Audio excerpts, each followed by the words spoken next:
और उत्तर प्रदेश में लगातार सब कुछ चल रहा है। ये एक केस नहीं, आपको दसों केस में रोज गिना सकता हूँ। इतने बड़े केसेस चल रहे हैं, कहीं कोई नाम लेवा नहीं है, कहीं कोई कानून और व्यवस्था नहीं है। अब आप सवाल उठाते हो कि राम मंदिर जिस उत्साह से बनाया गया था और जैसे वहां सालों से चोरी चल रही है, वो उसको अगर एक्सपोज करने का काम किया उन्होंने, तो उस पर उनको व्यक्तिगत तौर पर उनकी बेटी को निशाना बनाया जा रहा है। जनता जो है उत्तर प्रदेश की, वो हर स्तर पर बहुत ही नाराज है। चाहे युवा हो, चाहे बेरोजगार हो। आप 69,000 टीचर्स की भर्ती ले लीजिए। उत्तर प्रदेश में एक उत्तर प्रदेश के गाजीपुर में एक होटल व्यापारी के बेटे को गोली मारकर हत्या कर दी गई। आज तक जिसने हत्या की है उस गिरोह का व्यक्ति सरगना शंकर पांडे गिरफ्तार नहीं हुआ है। रोज अपराध के केसेस आ रहे हैं, बिजली पर तमाम घमासान मचा हुआ है। उत्तर प्रदेश के 2027 के विधानसभा चुनाव जैसे जैसे नजदीक आने लगे हैं, द्वैन दर्जे की राजनीति भी शुरू हो गई।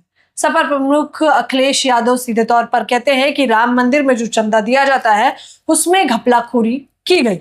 बस फिर क्या था, फिर उनकी बेटी अदिति यादव को निशाने पर लिया जाता है। मैंने बताया कि किस प्रकार से वो पूरा वीडियो, पूरा फोटो AI जनरेटेड है और बदनाम करने का भरपूर प्रयास किया जा रहा है। तो क्या अब यूपी के चुनाव इतने द्वैम दर्जे पर जीते जाएंगे कि महिलाओं का चरित्र हनन, चीर हरण सोशल मीडिया पर किया जाएगा? क्या कुछ कहना चाहेंगे सर?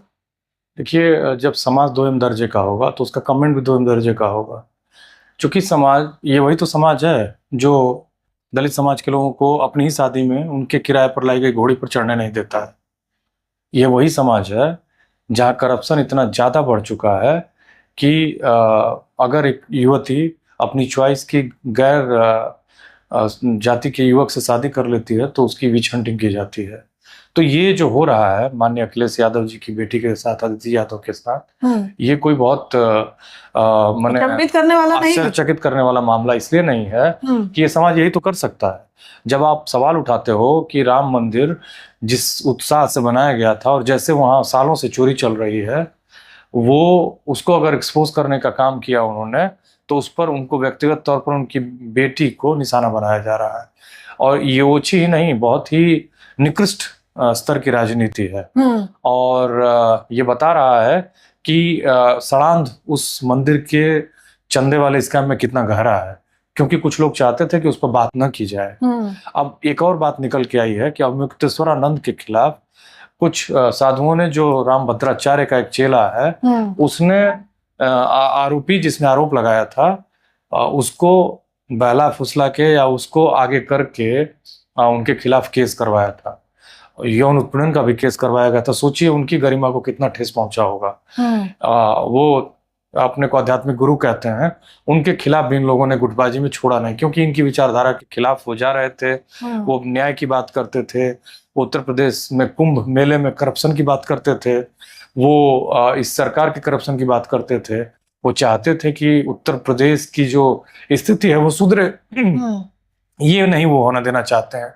इसलिए ये लोग अवमुक्तेश्वरानंद जी के खिलाफ भी साजिश किए। आप देखिए ना, लगातार साजिश करते हैं। अभी तो उत्तर प्रदेश के चुनाव जितने नजदीक आएंगे, अखिलेश जी का भी वैसा फोटो घूम सकता है। वो कहेंगे कि इनका ये है, तमाम अफवाह उड़ाएंगे। अच्छा, इससे पहले प्रिया सरोज का भी हमने देखा कि प्रिया सरोज का AI जनरेटेड वीडियो निकाला जाता है, और क्योंकि वो हमेशा साड़ी सूट, हालांकि ये एक महिला के निजी विचार नहीं उसे क्या पहनना है और क्या नहीं, लेकिन इतने भद्दे तरीके से उन्हें कपड़े पहनाए जाते हैं, उनका भी वीडियो जो है सोशल मीडिया पर सर्कुलेट किया जाता है। तो ये पहली बार नहीं है, हम लगातार देख रहे हैं कि महिलाओं का तो चरित्र हनन उनके कपड़ों से शुरू किया जा रहा है। देखिए, उत्तर प्रदेश एक बेसिकली मिसोजिनिस्ट सोसाइटी है। बंगाल, केरल, तमिलनाडु, ये एक तेलंगाना, आंध्रा, कर्नाटका, ये महिलाओं के लिए एक फीमेल सेंसिटिव स्टेट्स। लेकिन उत्तर प्रदेश में इतना कचरापन है कि यहाँ आपको मिसोजिनी माने स्त्री द्वेष बहुत मिलेगा। इसलिए मिलेगा क्योंकि ये पितृसत्तात्मक समाज है। अभी भी पुरुष जो है वो डोमिनेट करना चाहता है, और डोमिनेट करने का कल्चर उसके घर में अभी भी चल रहा है। वो संवेदनशीलता नहीं आई है, वो उस बेहतरी की तरफ बढ़ा ही नहीं है। जड़ता बहुत ज्यादा है, और उसी जड़ता का रिजल्ट है, परिणाम है कि इस तरह के केसेस आ रहे हैं और आते रहेंगे। इसके लिए पढ़ाई लिखाई और करना पड़ता है, कल्चर में इन्वेस्टमेंट होता है। कल्चर की जगह पे झूठी अंधभक्ति में इन्वेस्टमेंट है। तो झूठी अंधभक्ति पूरे समाज को अंधकार युग की तरफ ले जाती है, जहां उत्तर प्रदेश पहुंच चुका है। हर तरह का करप्शन है, रोज फिरौती और तमाम तरह की चीजों पर मर्डर हो रहे हैं। अभी आपने देखा कि मेरठ में यहाँ एक टेंट व्यापारी की हत्या कर दी गई। उत्तर प्रदेश में उत्तर प्रदेश के गाजीपुर में एक होटल व्यापारी के बेटे को गोली मारकर हत्या कर दी गई। आज तक जिसने हत्या की है उस गिरोह का व्यक्ति सरगना शंकर पांडे गिरफ्तार नहीं हुआ है। रोज अपराध के केसेस आ रहे हैं, बिजली पर तमाम घमासान मचा हुआ है। यूपीसीएल चेयरमैन ने बिना ऊर्जा मंत्री के पूछे बिजली के रेट बढ़ा दिए हैं। ऊर्जा मंत्री ने उनसे सवाल किया है। ये इनका कम्युनिकेशन है। लॉ एंड ऑर्डर नाम की चीज नहीं है। रोज आपको ऐसे वीडियो मिल जाएंगे जो उत्तर प्रदेश की कहानी बयां करते हैं। हॉस्पिटल्स में कहीं कोई व्यवस्था नहीं है, सब कुछ टूट चुका है, पूरी तरह से कोलैप्स हो चुका है। और ऐसे में ये बातें तो बहुत करते हैं, डबल इंजन की सरकार है, इंजन की सरकार है, तमाम बातें करते हैं, लेकिन वो डबल इंजन कोलैप्स हो चुका है। कैसे देख रहे हैं इसका असर 2027 के चुनावों में, विधानसभा के जो चुनाव है, कैसे पड़ेगा? 2027 का जो चुनाव है बहुत ही महत्वपूर्ण है और जनता जो है उत्तर प्रदेश की वो हर स्तर पर बहुत ही नाराज है। चाहे युवा हो, चाहे बेरोजगार हो। आप 69,000 टीचर्स की भर्ती ले लीजिए, ये लगातार पुलिस कांस्टेबल्स की भर्ती निकाल रहे हैं। पिछली भर्ती में पेपर लीक हुआ, फिर डिले हुआ, फिर जैसे तैसे वो 50 लाख अभ्यर्थी शामिल हुए थे उस परीक्षा में और उसके बाद वो भर्ती हुई। अभी फिर 32 लाख युवा शामिल हो रहे हैं पुलिस में। लेकिन आप कितनों को पुलिस बनाएंगे? रोजगार तो सबको देना होगा। कुछ पुलिस बनेंगे, उसके बाद कौन? बाकी क्या चोर बनेंगे? मतलब आपको उनको रोजगार देना होगा। मैन्युफैक्चरिंग में कहीं कोई काम नहीं है। बातें की गई 1 ट्रिलियन की इकोनॉमी बनाएंगे उत्तर प्रदेश को, इन्वेस्टमेंट करेंगे, यहाँ से करवाएंगे, वहां से करवाएंगे, जेवर को हम ये कर देंगे, वो कर देंगे, कुछ नहीं हुआ। उत्तर प्रदेश पूरे भारत की इकोनॉमी जो है सैम्बल्स में है, दुर्दशा में है। उत्तर प्रदेश में वादे बहुत किए गए, डिलीवर कुछ नहीं हुआ।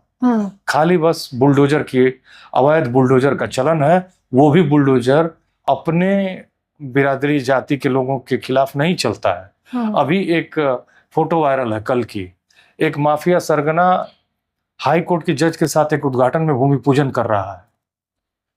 ये बातें आम हैं। कफ सिरप का घोटाला हुआ, नकली कफ सिरप बनाया जा रहा था, 200 करोड़ का बताया जा रहा था, कुछ लोग बता रहे हैं 2000 करोड़ का घोटाला था। उसका घर पर बुलडोजर भी नहीं चला, वो दुबई भाग गया, आज तक गिरफ्तारी नहीं हुई है। ये और सारे लोग इन्हीं के लोग शामिल थे उसमें।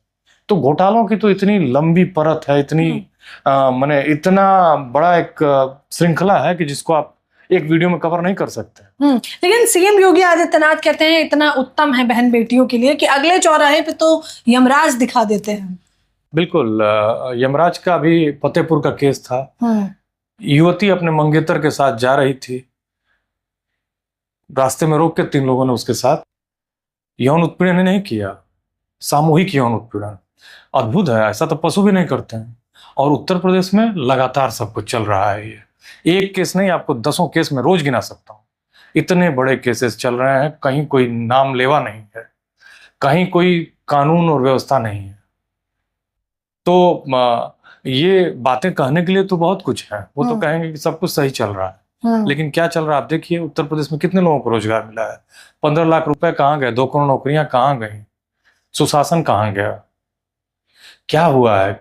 स्कूल बंद हुए 90,000, शराब की दुकानें खोल दी गई। क्या अध्यात्म के लिए शराब की दुकानें जरूरी हैं? पी के और फिर लोग धुनी रमाएंगे? या फिर स्कूल जरूरी है? अध्यात्म के लिए किताबें पढ़ने, ग्रंथ पढ़ने जरूरी है, उसके लिए बेसिक पढ़ा लिखा होना जरूरी है। तो सरकार की प्राथमिकताएं क्या है? 69,000 टीचर्स की भर्ती 2020 से वो युवक वहीं इको पार्क में बैठे हुए हैं लखनऊ के। सिंगल जज बेंच का जजमेंट आ गया, डबल जज बेंच का जजमेंट आ गया। उसके बाद फिर ओबीसी कमीशन दिल्ली का, उसने कहा सुधारो। सरकार चली गई, सुप्रीम कोर्ट आज तक लिस्टिंग नहीं हुई, हियरिंग नहीं हुई, चल रहा है वैसे ही।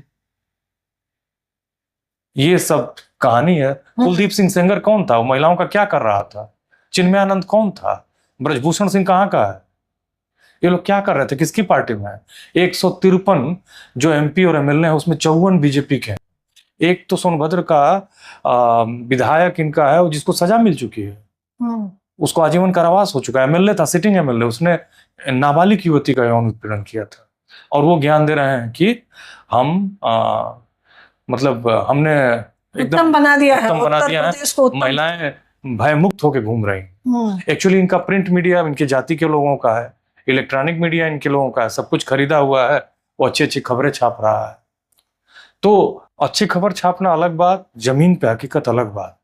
आपने देखा कि लोकसभा चुनाव में कितनी करारी इनकी हार हुई और कितनी बुरी हार, उससे भी बड़ी हार होने जा रही है। इन्होंने हर वर्ग के लोगों को परेशान कर रखा है, चाहे वो नौकरी करने वाले हों। आपने देखा कि उत्तर प्रदेश के प्राइमरी स्कूल के टीचर्स को भूसा डोनेट करवाने की ड्यूटी लगवाई। बिल्कुल देखा भी, और मुझे तमाम कॉल आए जो वहां पर प्राइमरी स्कूल के टीचर थे। रजनीश गंगवार एक शिक्षक हैं जिन्होंने तुम कांवड़ लेने मत जाना, ज्ञान का दीप जलाना, उन्होंने ये वीडियो मुझे बकायदा साझा किया कि अब हमारा काम पढ़ाने से ज्यादा जरूरी है भूसा उठाना। बिल्कुल, भूसा दान करवाइए, भूसा जुगाड़ करिए। अब इस देश में गायें जो कि कूड़ा खा रही हैं चौराहों पे, वो ज्यादा महत्वपूर्ण है, और हमारे आने वाली पीढ़ियां जो हैं वो उनका जीवन महत्वपूर्ण नहीं है। तो भारत चाइना से कभी कम्पीट नहीं कर सकता है।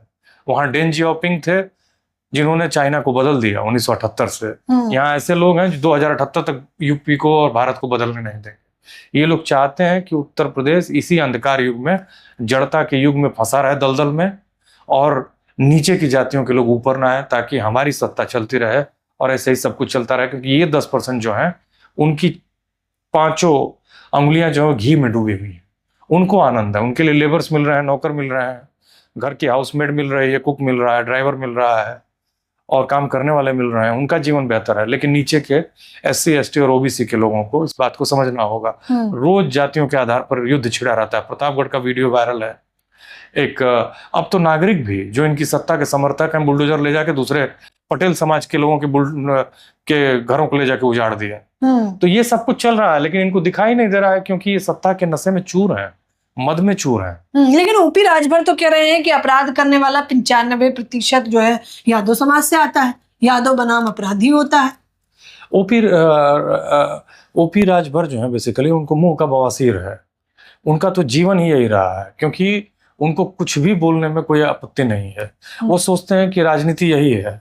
उनको लगता है कि पूरे देश में ऐसे ही राजनीति होती है और यही सच है। उनको अपने सबसे पहले दूसरों पर आरोप लगाने से पहले अपने बारे में सोचना चाहिए और कम बोलना चाहिए। और उन्होंने जो उनका पूरा जीवन ही इसी लूज कमेंट पे चल रहा है। वो उन्होंने क्या किया है, वो कितने राजभर समाज के लिए काम कर रहे हैं। उनका बेटा MLC, दूसरा भी MLC, अपनी पार्टी, पूरे परिवार की पार्टी तो जो है सो हो है ही। वो पंचायती राज मंत्रालय में क्या कर रहे हैं आप जरा पता कर लीजिए। हर डिस्ट्रिक्ट में सब कुछ बंधा हुआ है। जीतन राम मांझी भी पीछे नहीं है। उन्होंने कहा कि जो है बिहार में सबसे ज्यादा अपराधी जो यादव समाज से आता है, या तो यादव बिहार छोड़ दे या तो अपराध छोड़ दो। उन्होंने बकायदा बता दिया कि जितने यादव हैं वो बिहार छोड़कर चले जाएं। वही दिक्कत ये है कि जीतन राम मांझी को जो काम दिया गया है वो तो वो कर नहीं पा रहे हैं। ठीक, जब वो कह रहे हैं तो उनसे सवाल पूछना चाहिए कि आंकड़े दो, कितने अपराधी हैं, यादव समाज के लोगों ने कितना काम किया है वहां बिहार के लिए। अगर यादव समाज के लोग नहीं रहते तो वहां दलित समाज के लोगों को लोग जीने नहीं देते थे। लक्ष्मणपुर बात थे, कांड जो हुआ, तमाम नरसंहार जो हुआ, उसमें बेगारी किससे करवाई जाती थी? दलित समाज के लोगों से, गरीब यादवों से भी करवाई जाती थी। लेकिन सबसे पहले उस अत्याचार और अन्याय के खिलाफ आवाज किसने उठाई? यादव तो सेफ्टी वॉल्व है। ये जितनी भी मार्जिनलाइज कम्युनिटीज हैं उनके लिए एक तरह का बचाव है। यादवों ने सबसे पहले सामंतवाद के खिलाफ आवाज उठाई, उसको खत्म किया। पहले उनके साथ भी भेदभाव होता था, हर तरह का उत्पीड़न होता था, लेकिन पहले सबसे पहले अपने साथ खत्म किया, दूसरों को भी मौका दिए।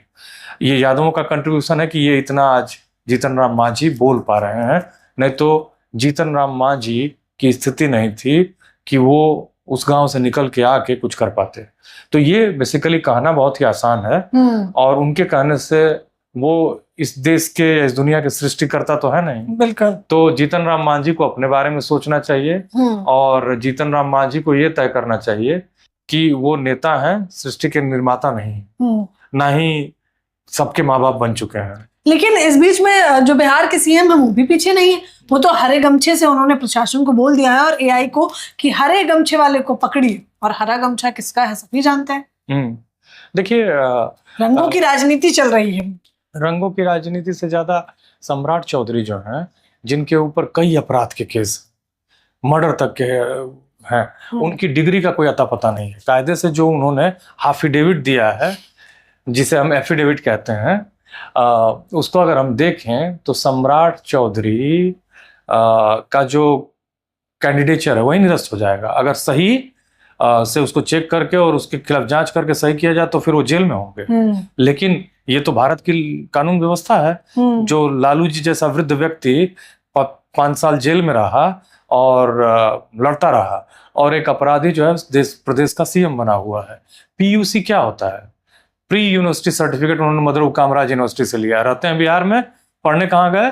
मदुरई कामराज यूनिवर्सिटी तमिलनाडु, मदुरई। सोचिए, फिर उन्होंने कैलिफोर्निया की किसी यूनिवर्सिटी से भी कोई सर्टिफिकेट लिया है, बता ही नहीं पाते कि क्या लिया है। और जब लोग सवाल उठाते हैं तो कहते हैं प्रोपेगेंडा की जगह प्रोगेंडा कहते हैं। तो उनकी डिग्री, उनका सदन में खैनी खाते दिखाई देते हैं, बताइए। खैनी तो जो खा रहे हैं, लेकिन सबसे बड़ी समस्या ये है कि क्या बिहार के लोगों को सोचने की जरूरत है कि क्या वो सम्राट चौधरी जैसा सीएम डिजर्व करते हैं? ये सबसे महत्वपूर्ण सवाल है। ये गंभीर सवाल है, क्योंकि सम्राट चौधरी ने पूरे प्रदेश की ऐसी की तैसी कर रखी है। और ये लोग सवाल उठाते थे तेजस्वी यादव के 9वीं पास होने पर। यहाँ तो अपराधियों को उन्होंने चीफ मिनिस्टर बनाया है, मॉडल दिया है।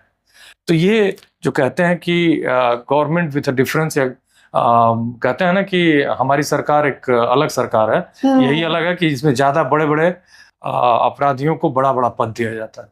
बड़े बड़े अपराधियों को बड़ा बड़ा पद दिया जा रहा है, और ये काम भरपूर तरीके से भाजपा सरकार में किया जा रहा है। हालांकि सीधे तौर पर विधानसभा के 27 के चुनाव हैं, तो उससे पहले एक जाति विशेष के लोगों को टारगेट करना, एआई जनरेटेड वीडियो बनाना, महिलाओं का चरित्र हनन करना, ये बहुत आम बात हो गई है। लेकिन मसला वही है, क्योंकि मुद्दे अलग है नहीं उनके पास। शिक्षा, स्वास्थ्य, रोजगार पर कुछ सरकार ने किया नहीं है, तो जमीनी मुद्दे ना होने की वजह से मुख्यतः इस प्रकार से कई मुद्दे बनाए जा रहे हैं। फिलहाल इस चर्चा पर आप लोग अपनी प्रतिक्रिया देना बिल्कुल ना भूलें।